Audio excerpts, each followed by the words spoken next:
One of the most memorable facets of Halo 5 was its notable affinity for, well, let's say, strange armor.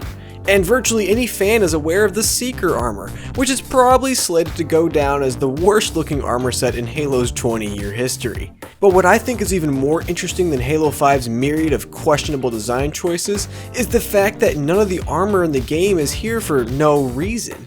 In fact, each armor set, no matter how cool or how strange, is in the game for a few very major and virtually undiscussed reasons. I'm the Home Slice, Ascent, Period. And in today's video, we're going to discuss how the armor in Halo 5 is the product of extremely unique, handcrafted lore, and some mechanical, real-world consequences.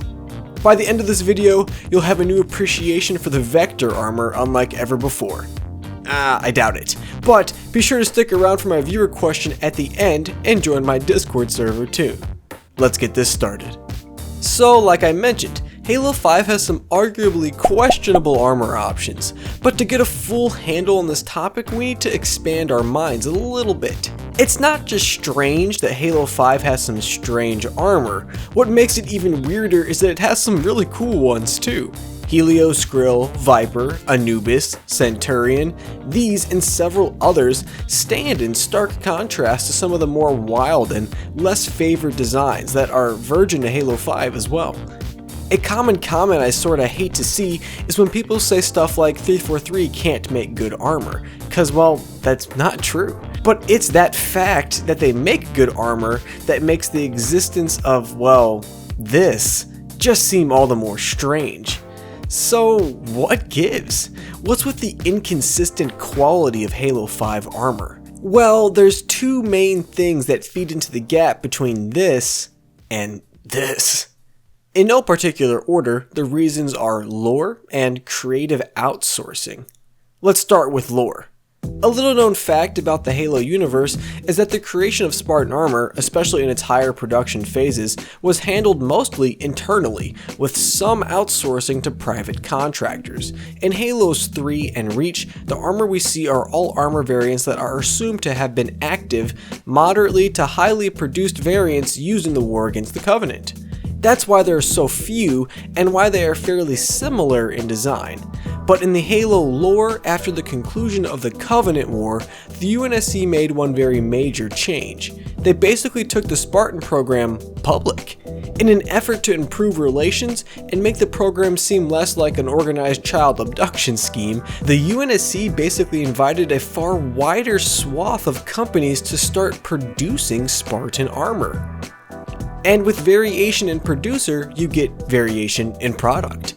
Imagine if the US military contracted Bugatti to produce Humvees, or Versace was allowed to start making combat BDUs. While pretty much any qualified company could produce a product up to spec, they would do so with their own materials and style. By my count, Halo 5 features armor created by 16 unique contractors. And that's not accounting for armor created by the UNSC itself with the materials group, for example. And it doesn't account for armors that are actually full black market items with no listed creator, like the Buccaneer or Shinobi sets. So with so many companies now producing Spartan armor, it's no wonder we see such a crazy range of Spartan spec'd equipment. Each armor set in Halo 5 comes with its own lore too, and when you match that lore with the companies that made the armor, it's neat to see how their design criteria aligns with their production criteria. I'm personally a sucker for this concept, but to make matters more complicated, Halo 5 also features one more critical lore element. The events of Halo 5's multiplayer are all part of war game simulations, which are advanced combat simulations that take place on the UNSC Infinity. Because the combat is simulated, the wargame system allows contractors to produce prototype armor to be used in the simulations. So unlike before, we're not just limited to the mass-produced stuff. In fact, some armors in Halo 5 don't even have physical productions yet. Some are just digital objects uploaded to the wargames and made accessible in the simulation, like the Olive and Timmy helmets. To wrap that all up for you, in the Halo lore, there are over 15 unique companies that now make Spartan armor, and thanks to the advanced technology of the wargame simulation, those companies don't have to mass produce their armor to see it tested, meaning the floodgates for variable and unique designs are wide open. But there's one more very key reason Halo 5 has so much strange armor, and this reason has to deal with the real world. That's the use of creative outsourcing. Another thing about Halo 5 many people might not know is that as far as design goes, not all the armor in the game was actually made by 343. Now, don't freak out. Outsourcing is actually extremely common in the gaming world. Much like how construction companies have subcontractors to handle specific work for, let's say, plumbing or electrical installation, game companies hire specialized studios to handle work on bigger projects.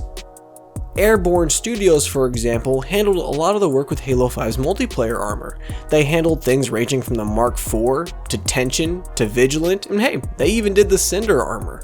If you want another major outsourcer, check out Liquid Development's contributions to Halo 5. But because this design process was taking place out of house, there was a reduced factor of control by 343 to maintain on the end products. These out-of-house designers were going to be creating from a frame of reference that just slightly misaligned with the general one.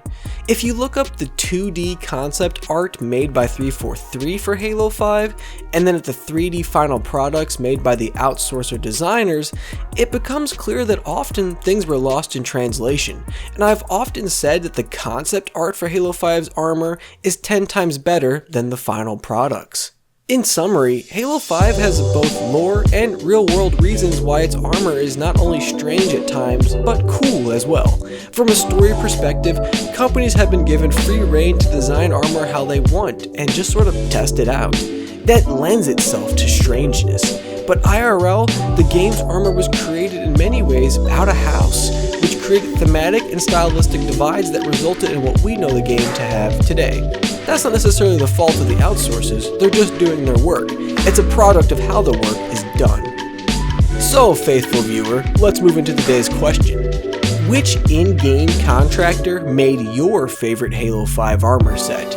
If you want to find out who made what armor, hop on Halopedia and just search your armor set up. They'll most likely have a note as to who made it. Be sure to like the video and subscribe to the channel. Leave your comments below, and until next time, I'll catch y'all later.